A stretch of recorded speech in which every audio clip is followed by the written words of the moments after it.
Il était une fois, dans la grande ville de Nkemba, blottie entre les collines verdoyantes et les plaines poussiéreuses d'une savane africaine, le marché central est un théâtre de vie. Les étals débordent de fruits mûrs, papayes éclatantes, bananes plantains dorées, et les étoffes aux motifs éclatants dansent dans la brise. L'air, saturé d'odeurs d'épices et du sifflement des huiles bouillantes, résonne des cris des vendeurs et du cliquetis des louches en bois. Au cœur de cette effervescence trône, chez Maman Yaba, un restaurant modeste aux planches usées dont la réputation dépasse les frontières de Nkemba. Les clients, qu'ils soient porteurs d'eau, commerçants, hauts fonctionnaires s'y pressent pour une raison simple. La soupe d'igname et de viande de Maman Yaba, un mets si savoureux qu'on lui attribue des pouvoirs quasi divins. Le goût qui donne la vie, clament les habitués, un slogan naît spontanément de leur louange. Maman Yaba, une femme imposante aux cheveux grisonnants tressés en nattes serrées, dirige son domaine avec une chaleur trompeuse. Ses mains calleuses remuent les marmites, et son sourire, bien que généreux, dissimule une lueur froide dans ses yeux. Les affaires prospèrent à une vitesse surnaturelle, les pièces d'argent s'accumulent dans des coffres cachés, et les fichiers d'attente s'allongent chaque jour. Pourtant, un malaise flotte dans l'ombre de ce succès. Séfu, un jeune étudiant orphelin de 19 ans, travaille pour maman afin de financer ses études. Il transporte des sacs d'igname, balaie le sol poussiéreux et observe. Il admire la maîtresse des lieux, mais une intuition le ronge. Quelque chose cloche. Les clients réguliers, autrefois robustes, s'affaiblissent et deviennent maigres à vue d'œil. Leurs épaules s'affaissent, comme si une force invisible aspire leur essence. Une nuit, alors que Nkemba sommeille sous un ciel piqueté d'étoiles, Séfu décide d'en avoir le cœur net. L'arrière-cuisine, un réduit barricadé derrière une porte de bois vermoulu, lui est interdite depuis son premier jour. Maman Yaba a toujours été claire, ce qui se passe là-dedans ne te concerne pas. Mais ce soir, armé d'un éclat de métal rouillé, il force les cadenas.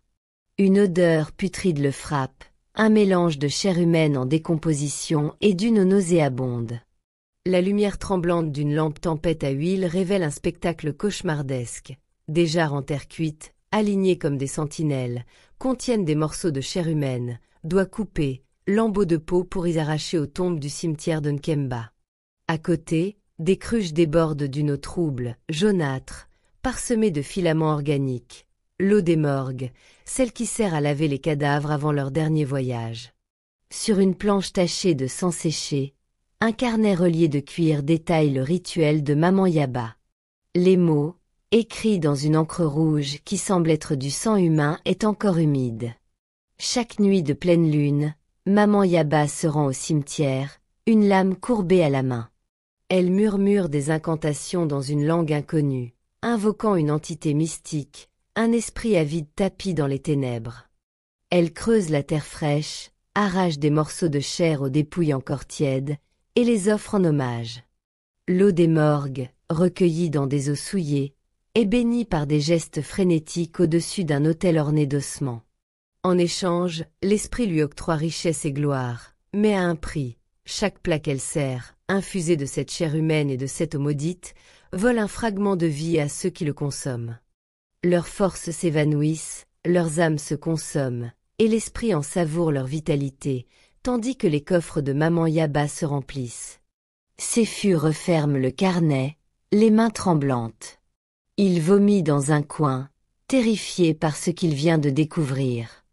Dehors, le vent hurle à travers les ruelles désertes, comme un écho des âmes trahies. Les jours suivants, il évite le restaurant, prétextant une maladie. Mais la soupe de Maman Yaba le hante. Il la sent dans ses rêves, son arôme riche et réconfortant, et bientôt, il y retourne incapable de résister. Chaque gorgée le remplit d'une chaleur perverse, mais son corps s'alourdit, ses paupières noircissent. Il sait qu'il est piégé. Désespéré, Séfu se confie à Baba Tinde, un vieux sage du quartier de la Colline Rouge, connu pour sa sagesse, sa simplicité et son grand cœur. Assis à la terrasse du quartier, le vieillard écoute, son visage ridé comme une ancienne carte. Quand Séfu termina, Babatinde soupire. J'ai vu ce mal avant toi petit. Quand j'avais 22 ans, j'ai perdu ma fiancée Oumou. Elle adorait la cuisine d'une femme comme ta maman Yaba, une autre sorcière des marmites. Oumou s'est éteinte et je ne savais rien de ces choses, de ces manipulations maléfiques orchestrées par des gens avides de richesse et de gloire. J'ai compris trop tard et j'ai payé le prix fort. Ces gens vendent leur âme pour des richesses, et nous payons le prix. Il marqua une pause, les yeux brillants de larmes de regret. Pour briser le sort, tu dois renverser le rituel. Forcer maman Yaba à manger sa propre abomination. Si elle goûte ce qu'elle offre, l'esprit qu'elle sert la dévorera. Mais méfie-toi, elle est liée à lui, et il la protège. Séfu passe des semaines à ruminer ces mots. Dénoncer maman Yaba serait futile. Nkemba, elle est une figure intouchable, adulée ou crainte. Il choisit la ruse. Il reprend son poste au restaurant, en jouant à la soumission. Maman Yaba, suspecte au début, finit par baisser sa garde. Séfu étudie ses routines, ses absences nocturnes pour ses offrandes, la jarre spéciale qu'elle réserve aux clients les plus fortunés, ceux dont la vitalité est la plus précieuse. Il élabore un plan. La fête de la moisson approche, un événement où le marché s'embrase de rire et de danse. Ce soir-là, chez maman Yaba, est bondé.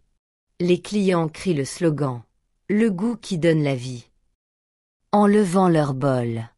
Profitant du chaos, Séfu se glisse dans l'arrière-cuisine. Il prélève une poignée de chair humaine putréfiée et un filet d'eau fétide de la jarre maudite, le mélange à une soupe qu'il prépare en secret. Puis, il s'approche de maman Yaba avec un bol fumant. Un client riche a proposé une recette. « Maman, je l'ai essayé pour vous.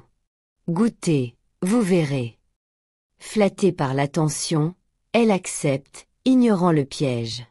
À la première cuillerée, son visage se tord. Ses yeux s'écarquillent, injectés de sang, et un cri rauque et effrayant s'échappe de sa gorge. Elle titube, griffant l'air comme si une présence l'étranglait. Séfu, porté par une rage désespérée, bondit sur une table. Elle nous tue. Sa cuisine est faite de mort et de malédiction. Regardez vous-même. Il pointe l'arrière-cuisine. Quelques courageux s'y précipitent, et les hurlements éclatent quand ils découvrent les jarres. Le carnet, jeté au sol, révèle tout. Le chaos explose. Les clients, trahis, se déchaînent. Des bols volent, des bancs sont fracassés. Un homme, fou de colère, allume une torche et met le feu au restaurant. Les flammes rugissent, dévorant les murs, tandis que maman Yaba, à moitié consciencieuse, tente de fuir. La foule la rattrape, ses cris noyés dans le vacarme. Séfu, emporté par le chaos du restaurant, s'échappe de justesse, le cœur battant à tout rompre. Les jours suivants, le marché de Nkemba est méconnaissable. Les cendres de « chez maman Yaba » fument encore, et elle a disparu, morte dans l'incendie, disent certains, enfuie pour échapper aux esprits, murmurent d'autres. Les clients retrouvent peu à peu leur force, mais beaucoup restent marqués, hantés par des cauchemars inimaginables. Séfu, lui, porte le poids de ses actes. Il a libéré la ville et la place du marché, mais se sent coupable et se reproche d'être l'auteur des flammes qui ont tout ravagé, pendant ce jour cauchemardesque. Une nuit, assis au bord d'un étang dans le quartier, de la Colline Rouge, le vieux sage Babatinde le rejoint. « Tu as fait ce qu'il fallait, Séfu. Mais le mal laisse des traces. Vis avec elle, et deviens plus fort. » Séfu acquiesce, mais au fond de lui, il doute. Le goût de la soupe le hante encore, et les murmures du marché, autrefois joyeux, résonnent désormais comme une plainte. La ville de Nkemba resta marquée à jamais, son cœur battant toujours, mais une légende nouvelle circule, celle de maman Yaba, qui nourrissait les corps et dévorait les âmes. La morale de l'histoire, nous enseigne que la quête de pouvoir et de richesse peut te pousser à des extrêmes que tu n'imagines même pas au départ. Quand tu te laisses séduire par l'idée que la fin justifie les moyens, tu risques de perdre bien plus que ce que tu gagnes. Regarde autour de toi. Combien de fois as-tu vu quelqu'un briller au sommet, entouré d'admiration, mais cacher une force inexpliquée qui dévore tout sur son passage? Cette histoire te rappelle que, ce que tu consommes, qu'il s'agisse de nourriture, de promesses, ou d'ambition, peut avoir un prix caché, un prix que tu ne vois pas avant qu'il ne soit trop tard. Prends garde à ceux qui te nourrissent de leurs merveilles, car leur générosité pourrait bien être un piège. Mais elle t'enseigne aussi que le courage de confronter la vérité, même au risque de tout perdre, peut briser les chaînes invisibles qui t'entravent. Oui, le mal laisse des traces, et tu porteras peut-être des cicatrices, mais c'est en les assumant que tu grandiras. Alors, choisis bien ce que tu sers aux autres, et méfie-toi de ce qu'on te sert à toi.